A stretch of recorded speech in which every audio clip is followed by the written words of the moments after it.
thank you so much for coming and sitting down with us. You're only a few months into the job. Have there been any surprises? 65 days into the job. Yeah, so very new into the job. And they actually had a map of the first 100 days. So a committee before I arrived had looked, even before they knew who was going to be president, had thought through what would you want a new president to be doing in the first 100 days. And I would say that the majority of the effort has been around making sure that I have a chance to meet people. So Elon is a very relationship-driven culture. And so it's a small college, small class sizes. Our alumni network is based on formative relationships that they had when they were here. And so I've had a chance to do a lot of traveling and a chance to be here on campus in front of different groups. No major surprises. It's interesting to have a transition in the middle of the year. Most college presidencies transition in the summers. So, they finish up 1 year at an institution and then begin their next year. And Dr. Lambert had arrived in January in his own career and thought it was really helpful to come in the middle of the year.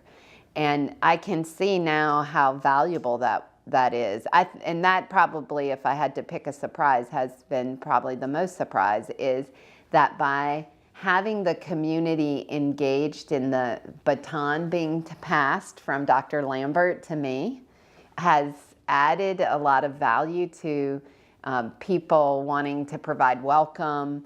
I was able to immediately pick up a schedule, so it wasn't quiet. Things were happening. So we had school meetings, faculty meetings going on, and it gave me a chance to arrive and get right into the work.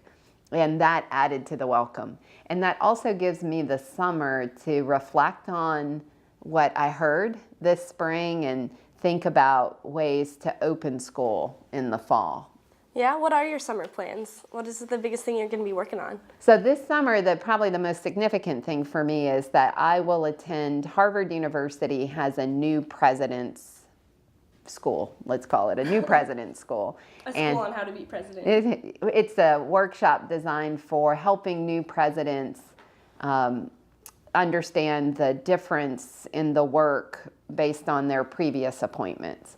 So I was a provost before. So the provost is like the chief operating officer. They run the campus, they run the academics, they work very closely on new curriculum. And so as the CEO role, it's more externally focused, where you're raising resources for the university, where you're developing strategic plans and vision. So the workshop is designed to support your transition from one role to this new role. And I think the other valuable piece of that workshop this summer will be meeting the other new presidents. And so you get a community of people who are entering the work at the same time, and then you begin to have relationships with them and people you can pick up the phone and call and process ideas and challenges you may be facing. Absolutely. Do you plan on using some of the strategies that you learned from other universities at Elon? Well, I think every leader is informed by the work that they had before. I will say that the Citadel, one is I'll be informed mostly by my Elon experience. So I worked with Dr. Lambert on the Elon commitment, and we're in the 9th year of that. So in the fall, we will begin planning for the next strategic plan. And so as I've been visiting and listening with the community, it was very nice to have had relationships in place from that work, and to leave and come back and see how the work was progressing, and to hear people talk about where they want to go next. And so that has been very helpful. And then at the Citadel, it was a 4-year residential college, meaning at Elon, you're required to live on campus your first year and your second year. At the Citadel, you're required to live on campus all 4 years. And so I have a new understanding about a deeper residential requirement. And also, the other piece that I've noticed the difference is at the Citadel, they're very intentional about talking about, okay, now that you're a sophomore, here's your role on campus. Now that you're a junior, here's your role. and helping young people work through those 4 years of college and understand the new leadership roles they each have in responsibility to the campus and the campus opportunities. Yeah, absolutely. You keep talking about developing your strategic plan. I know Leo had his 20-year plan when he came in. What specific things do you want to have on your plan? Well, the Elon commitment, that was Leo's second plan under his presidency. It really erupts. In higher ed, the strategic planning process is bottom up, meaning it's a shared governance model. So most corporations have a top-down, right? The CEO top-down model. In higher ed, it's like this. And so you do a lot of listening and working on priorities, and then you bring those strategic initiatives forward. I would assume that our community would continue to build on the strengths of the previous plan, and I am hearing, as I'm listening, about our need to continue. For example, our first effort, our primary effort of the last plan was to improve diversity and inclusion efforts on campus. So we've gone from 11% of the student body being from diverse backgrounds to 18%. So where next? What representation next? And as you have a more diverse community, what support mechanisms are in place to ensure that that community thrives, that every community member thrives? And so I think this next strategic plan will have more effort there about student well-being and just elements that allow students to flourish. I also am hearing a really interesting one that surprised me, and so I'll talk about it just a little bit, is the workforce culture is changing in the United States. So we have more baby boomers staying in their positions for longer. People are healthier, they're living longer, and because we had the recession, people had a decline in their retirement planning, so they're working longer to recoup some wealth in order to ensure a longer retirement. So it's happening across the United States that these baby boomers are sitting in their positions longer, which means that Generation X is not moving into those positions, which means that millennials aren't moving into that. And so we have, as an institution, I'm thinking a lot about our millennial workforce. The other phenomenon that is happening is millennials are likely to change jobs more often. My generation, which I'm a Generation X, was predicted to change jobs 7 times in their lifetime. A millennial is predicted to change jobs 24 times. And that the average employment stint is about 3 years, right? So boom, boom, boom, boom. So this is a very practical example, but we have an orientation for new employees on their benefits, and we have a welcoming, it's called Joining Elon, which is a one-day workshop where you come in and we talk about what's happening on campus and our culture and our strategic plan. That's it. That's all we've got. So then you're a new employee, and you come and so we don't have a process for developing young employees beyond that. And if we're going to have to be doing this more often and frequently as jobs change, we really need, as a university, to think about that, because the millennials are the closest to Generation Z, which is the incoming students. So they're the ones that most connect with those students and can be bridge builders for the baby boomers into this. So I have found myself thinking a lot about generations in the workplace and how we can ensure a vibrant millennial workforce, because I think it really will position us strongly with the students that are here, the Generation Z, and thinking through our educational model and how we work with those students. So I'm excited about that. And that was a surprise to hear it, but I did hear and continue to hear about that. So I think this next strategic plan will have a focus on some elements of that. A focus on getting millennials into the workforce for longer? Or no, about how we support them in the workplace and how we develop them, and then how we as an institution harness that energy for working with the current student body we have. How are you going to do that? That's a good question. So I also think that when you develop a strategic plan, you don't often have the answer, you have the goal. So my goal would be to have a vibrant generations in the workplace with a thriving millennials group that were helping us to address student needs in the Generation Z, that the millennials had a voice so that they're part of the decision-making voice on committees and that kind of thing. So in strategic planning, you don't often have the answer how to achieve it. You just know this is an area we need to focus on. And then you get a group of smart people around the table and develop a strategy with objectives on how to do that. An easy example of that is in the Elon commitment. Career services was not delivering the outcomes we knew it needed to for students. We didn't quite know how to change that or what we needed to do. That takes research and development and time, but we knew we had to fix it. And so that was one of my first assignments was, what are we going to do about career services? And we spent about 6 months developing a plan, and then another 6 months renovating a facility, moving, restaffing. We came up with a plan.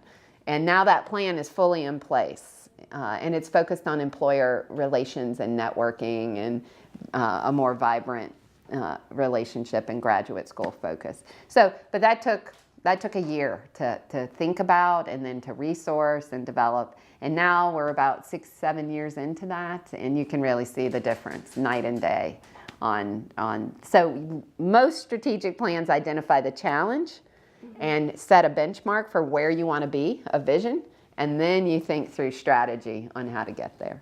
Going back to diversity, you were talking about increasing diversity over time. Could you give us some insights into what the new freshman class looks like? Maybe some profiles of their racial or socioeconomic and geographic diversity? Well, I don't have all that data yet, but we did May 1 is decision. So yesterday was the all colleges report their incoming class. May 1 is the goal that students commit on May 1.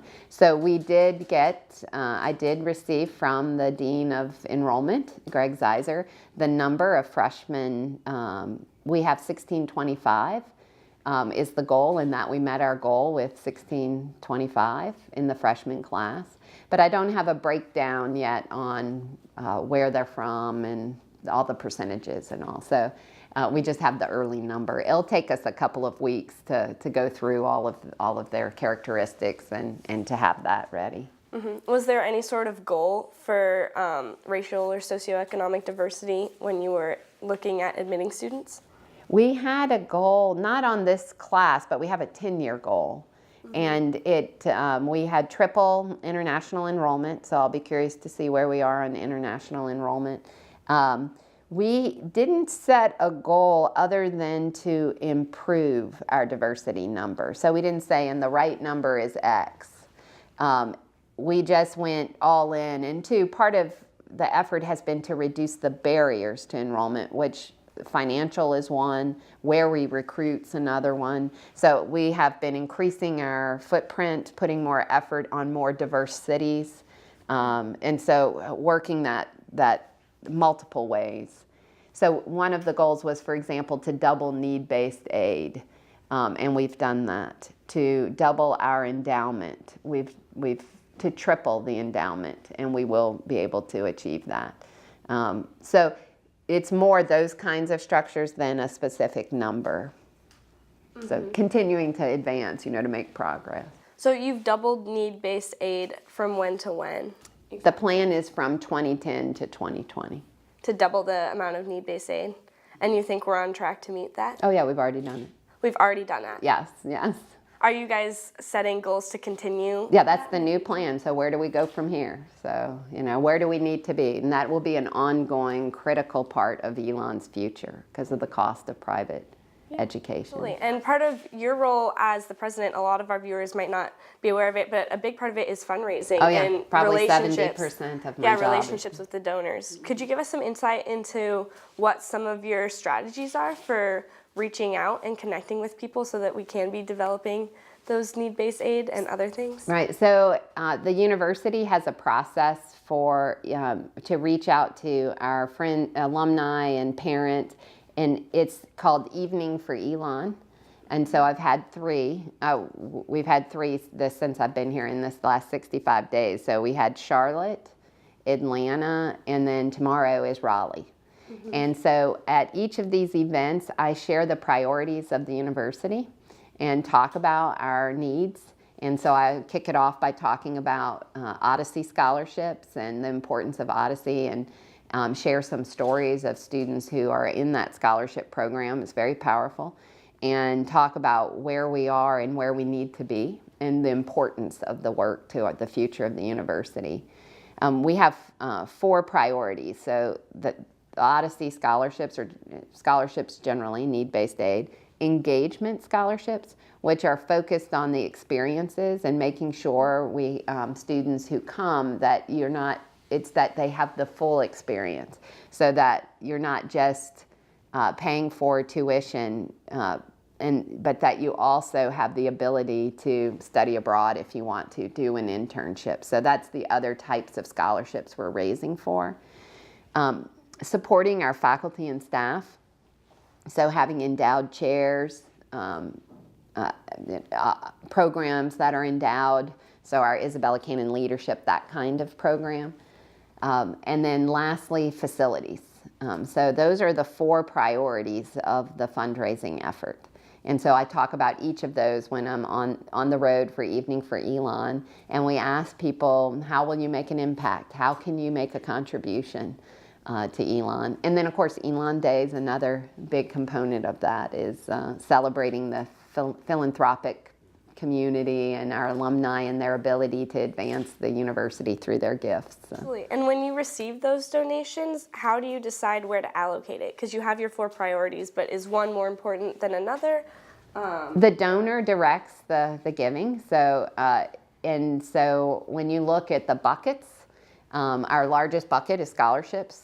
So we keep talking about that first, and it's our priority. And to be quite honest, that people, it's really a privilege for people who have means to be able to sponsor another person to earn an education. And so those gifts, people, it's a privilege that they can spend their wealth to help another person achieve that goal. And so those are people, it's in their heart, and rightly so, right? That's an opportunity that changes lives. So most people direct their giving to that first priority of the university. Mm-hmm. Going on to the construction, there is 8 buildings under construction right now on campus. Facilities, yeah. Facilities. Are all of those going to be ready next fall? I think so. I get updates. I went and looked at the new housing facility. So Shar is on schedule to be, I don't know of any that are not on schedule, but I'm looking at that McEwen extension, and I'm like, is that going to be ready? Because it's still got the metal, framing. But they make a lot of progress. We intentionally do a lot in the summer because it's hard to teach an environment when there's pounding and renovation and things right behind you.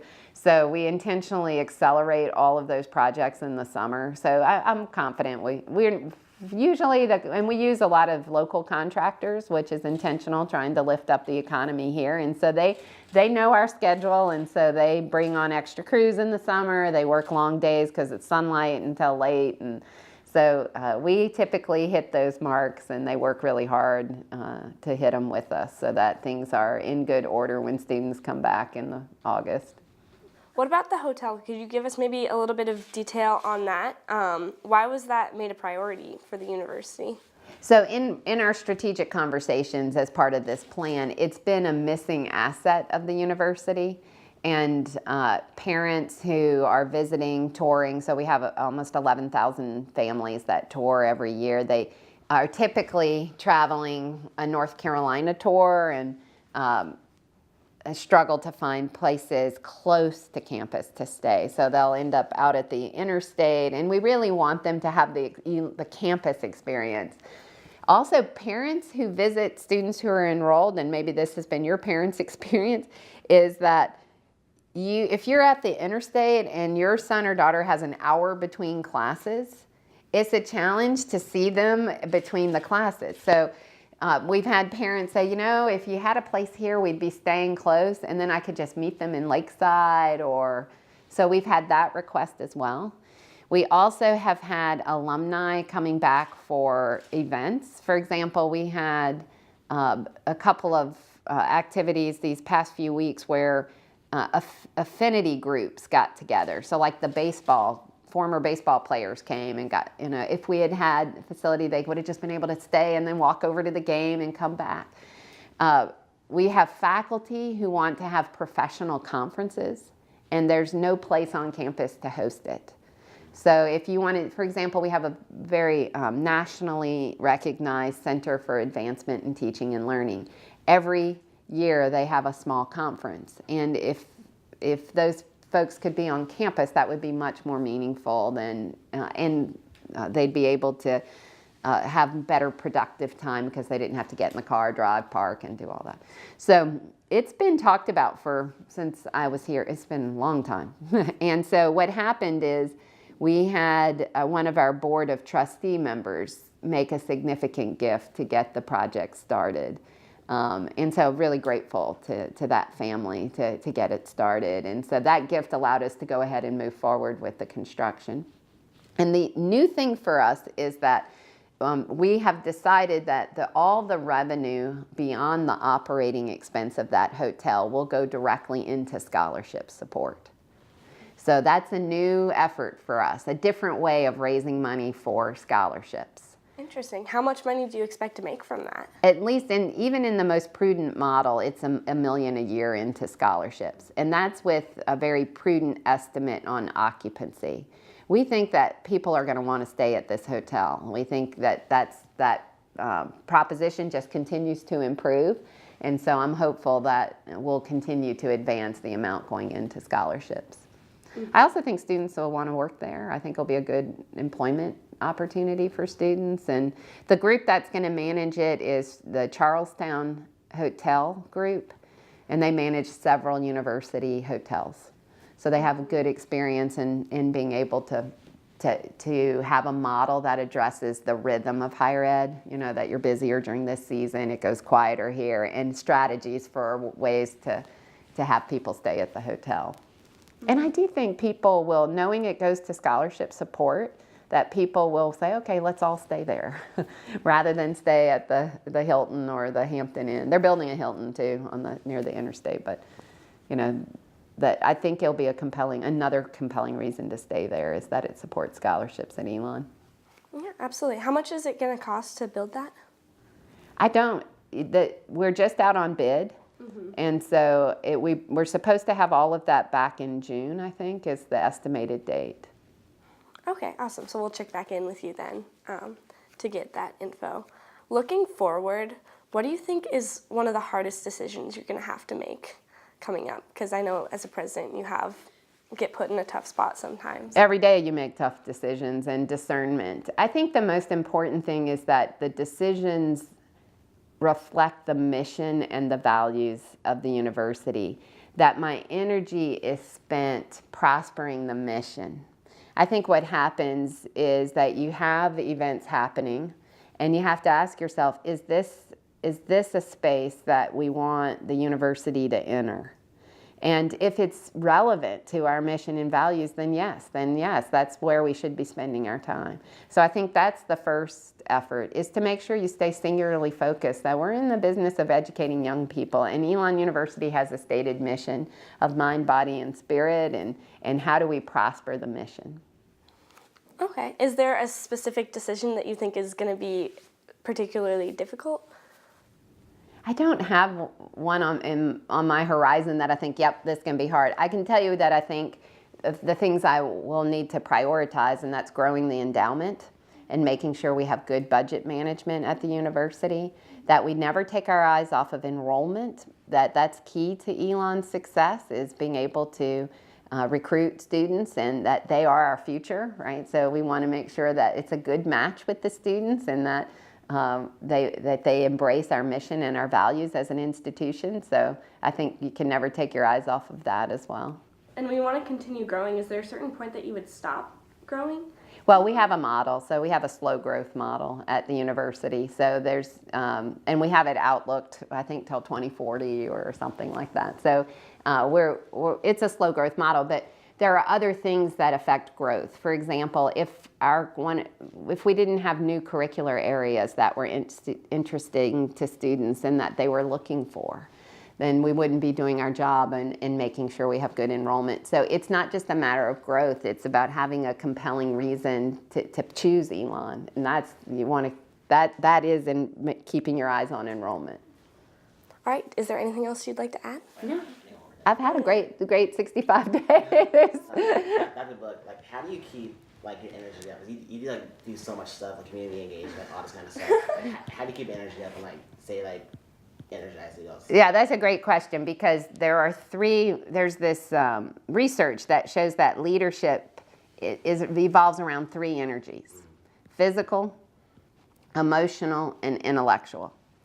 So I really work on my physical energy, because you're right, your schedule's a press and you can have long days. Like in Atlanta, we took a 6 a.m. flight, it was early, and then I had dinner. My dinner that night lasted till 11 and I was wiped out. And the next morning I had to get back on a 6 a.m. flight. And you can't be tired, right? You don't want leaders who are tired. So I try to make sure I get 8 hours of sleep, and I try to exercise every day. And that's really for the work, right? I mean, I feel better when I do that, but I need the energy for the work. So I see that as work too, you know, that is my job to make sure I have that. And the other two, and I'll just say real quick, is emotional energy. Is that if you get tired or stressed, you're going to be like this for your staff, right?